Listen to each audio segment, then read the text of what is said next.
still do it. Can't help myself. Yeah. So you guys, today we have Sam on here. She's an embodiment and mindset and life coach right now, right? As she says, us spiritual entrepreneurs, we tend to change our niche as we grow, right? 100%. As we grow. So I'm excited that you agreed to come on the podcast. Of course. I would love to. Yeah. She's like, I'll talk spirit with you any day, right? Oh, hell yeah. It's so much fun. It is. This last one is, I think, what hit me into my next doozy of a next level awakening was the past lives. Yeah. I think a lot of people have a hard time. I mean, I even remember for me having a hard time really grasping that. And I think it's because of our concept of time. Yeah. So I think what really started opening my mind to like just different time concepts of life in general was this last time we went to Montana at the end of 2020, when I was standing on the edge of the lake. I can vividly remember it. And I was like, I have been here, but I knew it wasn't this life, because I've never been in that location physically this life. So it was like, I know I've been here. So that kind of like, I guess, piqued my interest a little bit more. And then my mom's always joked about it my entire life, like past lives. It was very like a casual conversation, nothing more than, oh, you were probably a stripper in a past life, just joking around. I'm like, I'm sure all women were. Like, let's be honest. And then I did time techniques through NLP with one of my mindset coaches, and I was healing sadness. And sadness was like, you essentially imagine your own timeline. And I went into a different timeline, and that was a past life. And I could see everything. And I was going through it. And as I'm going through it, my hands are like moving. My eyes were moving all over the place. Like I was vividly there, but I was essentially in a state of almost like a hypnotic state.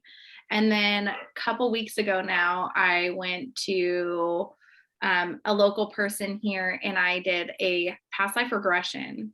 Cool. So, so let's talk about the difference there between like NLP, because a lot of people don't know what you're talking about. And I know the timeline technique, basically that technique is where you take your client or a person that you're working with, and you don't necessarily hypnotize them, but you're asking their subconscious mind questions. Like, did you experience, it could be for different things. Yeah. But it could be like, when was the first time you ever experienced shame? Was it in this life or another life? Or in utero or generational. Yeah.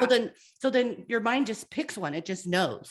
Yeah. So that's what you're talking about with that, where you tapped into that time, a time when you had that emotion or whatever you were working through, versus what you're about to tell us what happened in the next. Yeah.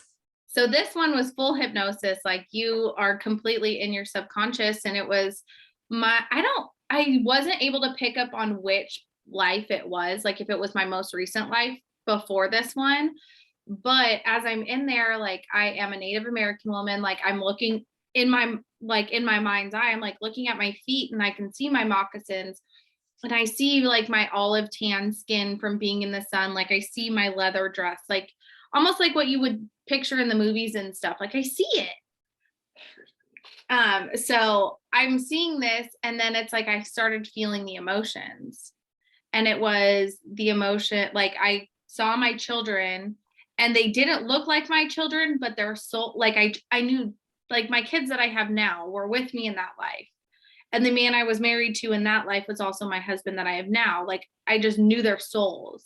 I didn't their faces look completely different, but that soul energetic connection was exactly the same. And I was like, okay, that kind of was like, what the hell? Like, I was not expecting that whatsoever. And then like, I felt the pain of, because I was a Native American woman, the timeline I was in the time of that life that I was in, it was the time of essentially when my tribe got taken over by the white man, you could say, like, per se, like they were trying to colonize us and have us conform to their ways. And of course we were fighting back. We wanted to keep our way. We weren't bothering them. They just wanted our land and stuff like that. like I felt the pain of like getting hit in the face, because I was able to see that moment where they came in and like hit me in the face. Like I saw I saw my husband's back for like trying to shield us, and I could hear someone telling me to run to the forest because we were surrounded by the forest, and run to the trees. So I like was surrounded by now a bunch of kids, and I'm running. And then of course she had me go to a happier time. So because there was I could feel it, my heart was racing. I was like, oh my God, I felt physically scared in this body even.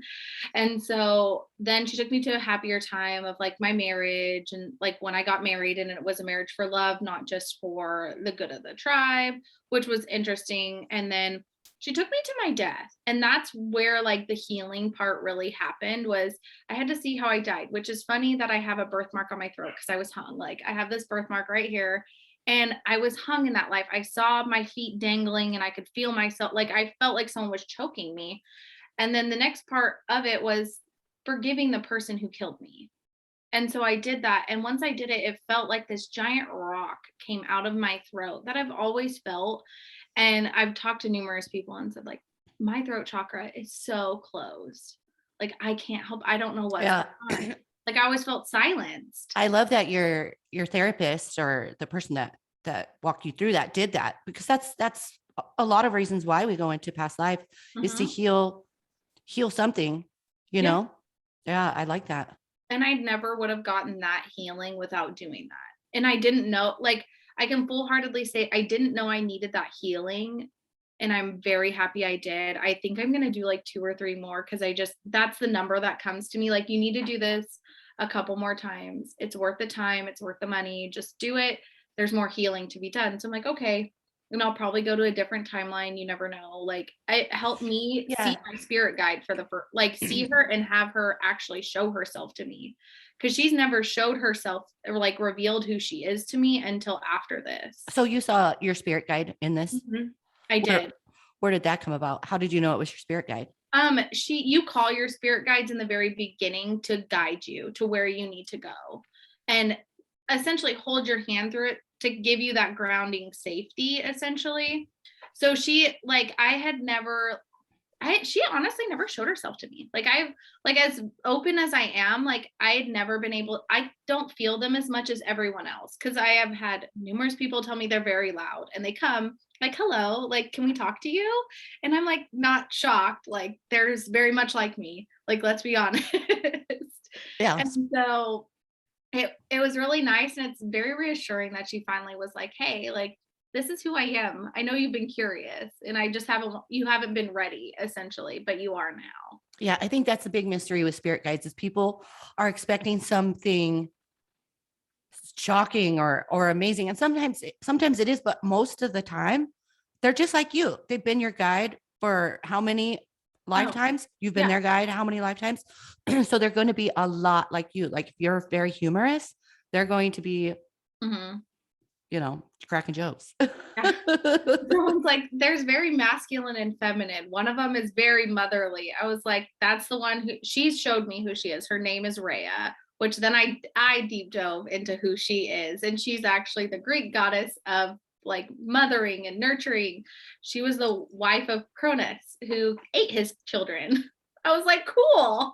Like, it just had me dive into the Google lands and figure things out. I'm like, that's not shocking. I have had 2 of my students, and I shit you not, I should have a whole podcast for that. I've had 2 of them find their spirit guide from planet Earth, right? And that they were living in a different lifetime. One of them, her name was Alice, and she lived in Japan. And this lady found her through history to actually find a document that's say, and then you're like, oh my God, I met this person in a meditative state and I found them on this planet. Blows your mind. That's when you're like, this shit is really real. You can't make this shit up. No, you can't. I never would have imagined, like, and I kind of looked at pictures of her too, because I know I don't see them. I just know, like, that's my best way of describing it. I just know. Yeah. Like, she's got this blonde, golden hair that's really long, but like some dreads in it, and white flowing and turquoise. And I freaking look her up. She looked like exactly there she is. what I I love knew. it. I was like, oh my God. It was such a trip. Ooh, it's 11:11. I love that. So did your person, did they take you for more than one lifetime, or you just did the one? That lifetime going through it took us like an hour and a half. So it's like an hour and a half sessions. And so I only did the one lifetime. And I'm really grateful that it was just one. I think it could have been an overload, like emotional overload to do too many at a time. Like maybe if it was a lighter lifetime, this one wasn't very light. It was very heavy, like what I needed to go through. So she only did one. I did do like just a reading, like a past life reading before I did the regression is what I did.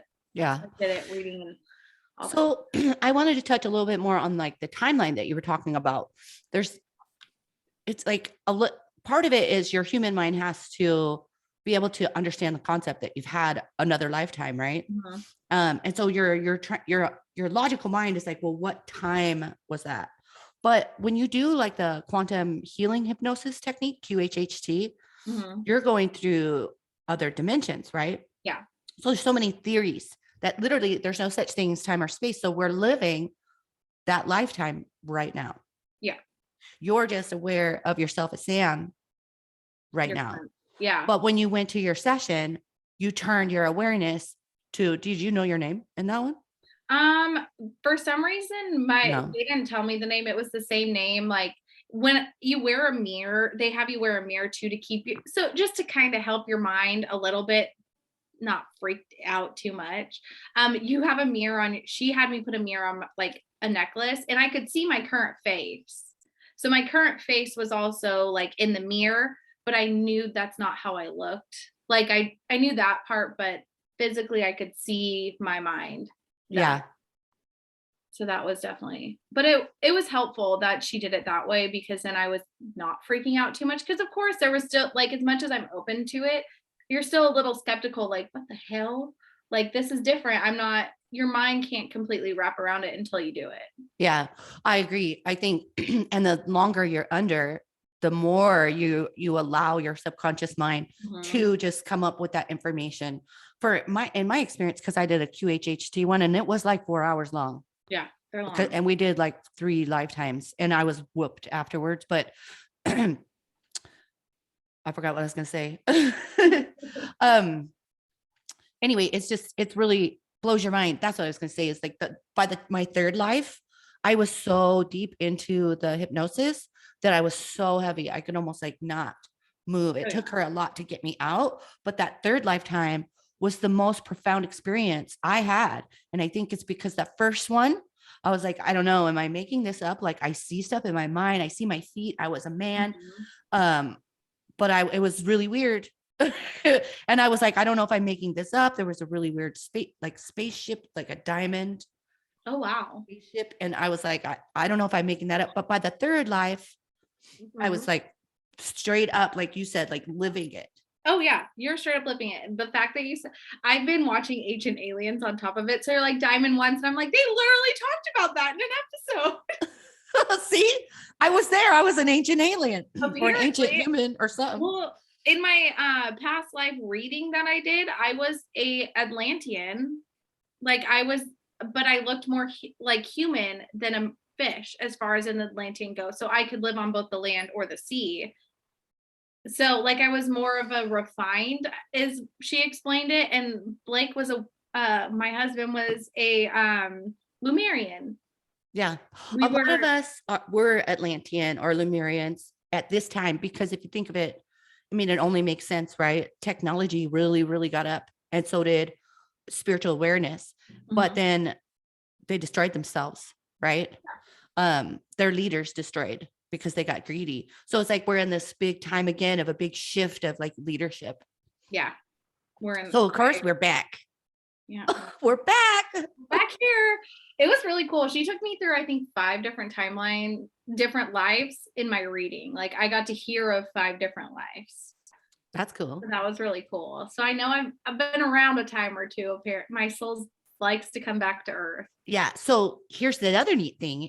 If you're thinking about you're living all of your lifetimes, right? And this is what really, I got excited about after like my spiritual awakening and awareness, I would start to become aware of certain plants and what they would benefit me, how they would benefit me, having no prior knowledge, right? But what happens when we have all of these lifetimes and they're happening all at the same exact time, if you have some sort of profound experience in this one, you can start, punching holes through those timelines and helping yourself heal, even if it was linear in the 50s, helping yourself heal that time. And the knowledge, like, how did I know that those plants did certain things? Probably from my life as like a witch, right? Or a Native American. Oh yeah. No, I full-heartedly believe that. Like, as we're going through this, we're just healing. Cause I feel like as now I'm like 2 or 3 weeks out. So the first like 4 days, it was like riding that high of like, oh my God, I just unblocked this. I feel amazing. But then, it comes down and it's like, okay, now do the work. I let you feel the amazingness of what it's going to feel like when you finish healing this. Now work on it. Yeah. So it's just like been, the fun parts, the fun part of healing it. And it's the innate knowing of just different things that I now realize why I love orchids so much. They were at my wedding in that life. Like, I saw the flowers. It's why I love flowers so much, is they were very prominent in my life. I was surrounded by them, joyous, like so many bubbly things were surrounding me in that life, except for what I had to go through to heal and forgive. The trippiest part though was I had to see the face of who did it to me, and it rotated between it was flashing two faces, which of my father and my father-in-law, which tripped me out a little bit. So you were hung by. Yeah. I know. And I think about my husband too, that, that just passed away. I'm like, thanks a lot. And then I'm like, well, shit, I probably did it to him in another life. Yeah. He's like, here, now you know how it feels. Yeah. It's so possible. Like, you think about it, you never know how you, like, until you're aware, you don't know how you died in a past life. Like, but it all makes sense why certain things are the way they are. The more I'm like uncovering the past life, like, it's such a trip. It is. Yeah, it is. It is trippy. It is. So are you integrating that into how you help other people now, or? I definitely am going to be getting like my NLP or learning how to do more past life, because I'm seeing the profound benefits. I'm just trying to find that right person to teach me, because I don't want to just like go and learn it and do it wrong. Like, guide someone to not get what they need, essentially.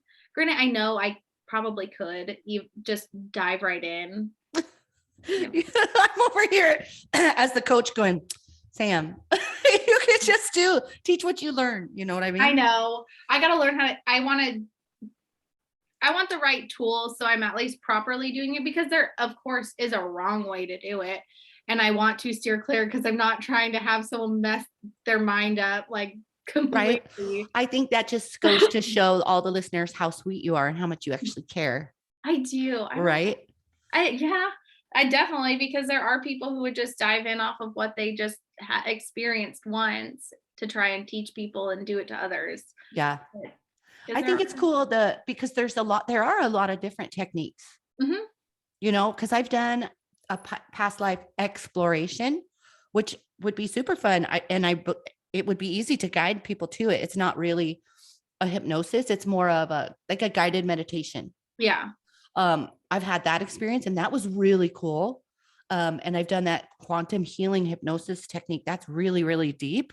That's really deep. That's definitely something that you would want to either become certified with or work with a master. Yeah. To get that down, because you're going through deep, deep shit. Yeah. And then there's the NLP, which I love. I've read books on that, done a couple trainings on it, but that's something you're so suggestible. Like, what's the first time you felt fear? So there's so many different techniques to take somebody's mind it's really, you're guiding them on their own journey. Yeah, no, 100%. Like, she was asking me questions and I had to answer them along the way. So I want to make sure I'm at least giving them the correct guidance. So one, I'm not when you think about it, when you put your mind into those places, your mind becomes so like elastic essentially, and they have to bring you back up out of it. And I don't want to risk leaving someone in the wrong spot. You're like, their mind I being left like, her. oh. That's all I can think is like, that would be my luck. I'm like here helping this person. And it's like, shmink. I'm like, oh. You're like, shit, I left her in the 50s. Yep. Pretty much. Like that's what my mind goes to. I'm like, I want you to come out uplifted, like, you know, feeling more whole. Well, and so we're talking about all these different modalities, then we can even talk about soul retrieval, right? Because that's taking somebody back. And that just popped in my head when you were like, I don't want to leave a piece of them somewhere. Right. I'm like, well, yeah, that's true. You don't want to like leave part of their soul back with that lifetime. You want to reintegrate them. Yeah, exactly. Because if you think about it, it's your soul. I think this is what helped me imagine it better was I heard recently, gotta love the tiki talk, gotta love it. You can hear so many cool, like interesting things. I take things with a grain of salt a lot of times and what resonates kind of thing. But someone was like, you want to know why they're like babies, their souls leave their bodies when they sleep a lot of time and when they're in your womb. So I was like, oh my gosh, when you're under hypnosis, your soul is actually leaving your body because it's traveling to different things you need to see. So my mind was like, oh, well, that's why we got to be really careful because we don't want to leave things away in the wrong spots. I see your analogy now. Yeah. So you got to be careful. And that's why I'm like, oh, we got it. I see your now. The way I see it is we are all one, right? And when I teach my students how to do psychic readings, right? All we're doing is we're taking our focus, our energy, and we're melding it with yours, right? So if you take that same concept, right? And then I'm able to tap into your frequency, look around and tell you all about yourself and maybe see visions of the people around you, blah, blah, blah, right? But we take that to a concept of your master soul and all of your lifetimes. Really, essentially, we're one with everything. And all you're doing is taking your awareness and going to take a look at that other life or that other place. And then you're coming back. But in reality, you're also part of the air, the particles, it gets so deep. It does. It's just, think about how amazing the capacity of your awareness is to change, to do a psychic reading or to look at a lifetime that was on another planet in another galaxy, and then come back and be Sam making sandwiches for the kids. You know what I mean? Isn't it crazy? It's amazing. It is. It's so interesting. I love learning. I've just been I think I'm at this new like next level. I'm just like reading more and more and exploring more of it because it's like they're proving it more and more to be real, like scientifically. And that's the part that I'm like, oh my God, all those people we thought were crazy for years, they're not. They are not crazy. What's one of your favorite books? Right. I'm still working on the inner work, like the inner work. It's literally called the inner workbook. Like, and then I've been reading Creating Money. That's a good one. That one. I had to stop for a long time because it gets so technical that I was like, I'm not here for this right now. So I've been reading that. And then I'm also getting ready. I'm waiting for it to arrive. I'm actually reading a beginner's book on tarot because I was very nervous of tarot for a long time. So I want to understand it before working with it, like read it, because I'm very much into the whatever my energy is also comes out when I'm doing it. So making sure I'm completely aligned with it, if that makes sense. Yeah. Yeah. Tarot's cool. It's much more specific than Oracle. Yeah, it is. So that's what I don't know. All of a sudden, I think I was like in the middle of working on someone's stuff. And like my guides were like, you need to learn tarot. And I was like, okay, like, all right, like, I guess I'll learn tarot. Yeah. I never had an interest because it was always talked to me as bad and in a negative connotation growing up. So I was like, okay, like I'm comfortable around oracle cards because I see them as more of a white light. And then tarot to me for so long was a dark taboo. Taboo. So now I'm like, it's really not. So no, it's not. I think it's really cool to explore all these different modalities, all these different ways to receive information. I've been taking a human design and astrology class. Now I also have something to say, like, just because we're taking these classes does not mean that's what we're going to end up doing. Right. What I took this class because I thought, well, I could add that to my list of tricks in my bag. Right. Oh yeah. But, and I'm still, mind you, I'm still in the middle of the class. So I'm a novice, but from everything that I've experienced over these years, all of these are just ways to receive the same information. And because I came about it through the energetic component, through just being able to sit here and get the information by not reading this chart that's so fucking confusing to me. They are. But then when you learn to read the chart, you're like, well, it says exactly how I felt this person was. You know, I felt it energetically. So I think like you learning tarot is probably going to unlock something in maybe in your awareness, maybe in your craft. But certainly it's going to get you to this next you know. I completely agree with that. As like I have I barely use Reiki, but I love to do Reiki, but I don't use it frequently. But when I do want to, or when I have someone around me who I feel needs it, I do it. And it always feels good. Like I was talking to my coach one day and she made a comment about her husband. We were in like a very not like random conversation. And she made a comment and I cried the moment I read that comment. And I was like, I need to do Reiki on him. I'm sorry, but I'm doing it. I love you. Low-key, like, I hope it's okay. And I just energetically knew he needed it so badly because the moment she said it was just like he had to heal something from his inner child, because your inner child says a lot. Like that's a whole nother road to go down. Holy moly. Inner child healing. It is so important, especially during your awakening, like through all your journey, you have to heal that. And that was something that was left there. And when I read it, it hit me in the chest like a brick wall. I cried immediately. I was like, I have to. He needs to let this out. And I was like, it's the best way for me to disconnect too, because it hit me so strong. So that's why I like having the different modalities, because meditation does not, like, as much as I like to meditate, it's sometimes my mind won't be quiet enough to where it's even beneficial, where I'm just like, I just wasted 15 minutes trying to sit here and nothing happened. Like I could not connect to myself at all. My mind was like, did you turn the water off? Is the light on? Did you make lunches for the kids tomorrow? You need to do this. You need to do this. Did you clean the house? Like, yeah, there's the mind goes. that's the monkey mind, right? The more stress we have on our nervous system, the harder it is to meditate. Oh yeah. So there might be those few times in a row where it's 15 minutes of nothing happened. I'm just sitting here thinking, but slowly and surely, like the thoughts will become fewer and far between, you know. Oh, yeah. But it's all that chatter is the stress. Oh yeah, for sure. That's a stress burning off. Oh, 100%. I'm like, we just went through some major life changes and more are coming down the pipe, and we know they're coming. So I think it just makes it more stressful. Like kids in 2 different sports, dad works nights. So it's just mom trying to run to all the things. And I'm just like, and try to work and do all my duties. Yeah. You know. Yeah. Yeah. Motherhood. Like I'm just in the thick of it right now of holy shit. And going through in a way like this next round, I'm not lying. I'm like, this one's a doozy. Yeah.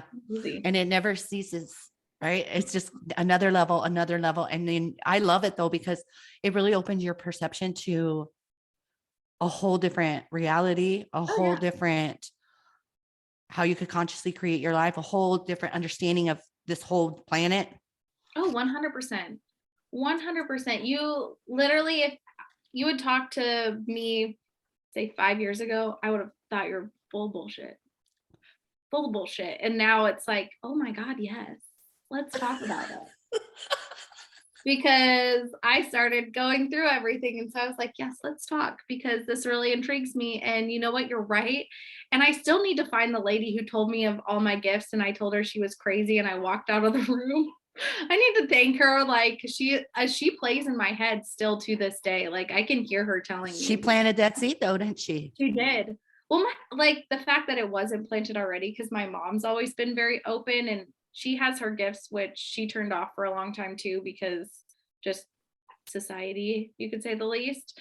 And so she talked to me and it was just like, no, no. Like I know why I shut it off. I don't think I would have been able to process any of it at that time Right. because nothing would have landed. I would have been just an angry ball of me walking around. I would have been more confused. Yeah. No, I love that you said that because I've said that to so many people. Like when I used to do psychic fairs, somebody sit across from you and you're just like, damn, you're a medium. Like you are going to be really good at speaking to the dead. I mean, anybody can end up speaking to the dead, but there's those ones that it's imprinted right on them. You're like, holy crap. And they don't believe it, but then it gives them some sort of hope. Like maybe I am special. Oh yeah. Maybe I can do that. And then they start looking into it and then they start doing it. And so, but it's like planting that seed. Oh yeah, 100%. Once the seed's planted, it helps because it also like brings back core, I guess you could say like core dreams you had as a child. Like it brought back my core dreams of I, as a little kid, knew I was gonna, like, I could tell you, I knew I was gonna be on stage helping people. Like I knew it as a kid. I didn't start really believing that again until recently. Like, because I didn't think I was good enough. Who wants to listen to me? But maybe one day you will. Maybe one day you'll see me on stage talking to people. Girl, you're on stage right now, talking to people, helping people. Maybe it was just I couldn't imagine podcasts because they weren't a thing then. Yeah. They were not a thing. So maybe that's what it is. And all of the different things that I was like, I never had that dream. It went away and I didn't even think about it for 10, 15 years. Yeah. And it came back. I was like, damn, well, something woke up. You remembered. Yeah, I remembered and it woke up. I just say it woke up again. You remembered your memory. You remembered your future memory. Yep. Of being on stage. Yeah, who knows? Quantum physics. Oh yeah. It's all so cool. I just love it. I love it so much. Like, well, I was afraid of the dead for a long time even. And now they randomly come to me and they hug me every time. They're usually very nice and they just like to hug my back. And I'm like, hi, I was really afraid of you for a really long time. Like I could not. I don't know. The fact that I shut it down for so long amazes me because now thinking back, I'm like, oh, spirit's always been right there and I've always seen them. I've seen them since childhood and I turned it off. I was so scared. I was like, no, you're not real. You're not real. There's not really a cat sitting on a glowing white cat on top of my car. There's not wolves running through the trees out my bedroom window. Like they probably were. I'm only cracking up because it reminds me of me, right? Like I call them pterodactyls. I used to see pterodactyls flying through the air. And I would tell my husband and he was like, cuckoo, because he would only put up with so much. I'm like, I'm telling you. And now I think they maybe were dragons.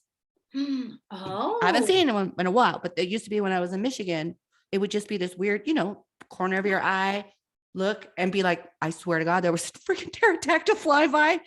I'm sure some people listening right now are like, okay, they're checking out at this point. They're like, we're checking, but it goes freaking deep. It does. Like I probably was like 10 and I'm seeing these, like I'm waking up in the middle of the night because something woke me up. Like I guess I've always woken up at, as you say, witching hour between like 3 and 5 a.m. like my entire life. So like I'm waking up and I'm looking out, my parents for some reason wouldn't put curtains on our bed size windows. Like they were the size of a queen bed. So in the forest. So I'm like looking out and I'm seeing glowing white animals running along like a hill. Like there was a full hill on the other one side of my room and I would see these animals, like it was usually wolves. I have always had an attraction to wolves. So I would see the wolves run along and then every so often there would be a cat on top of a car. I was like, gee, I wonder why you've always been connected to wolves, Indian woman. I know. I'm excited. I'm actually getting a wolf tattoo here soon. Right? Oh my heck. Wow. Yeah, that's so cool. Stuff. Isn't it? It's crazy how you like, and you don't even think about it. And you're like, oh wow. Like that, it all connects. It all connects. So this reminds me, because I have to just share with you, when I very first met my first spirit guide, and like, she wasn't showing herself to me either. I just kept seeing colors and shapes. And, but after the fact, I was like, I was like, the stuff, the swirls on her dress, that design I had everywhere. I had it on my plates, my very plates from my first apartment. Oh my gosh. I had, like these candelabras that had the same.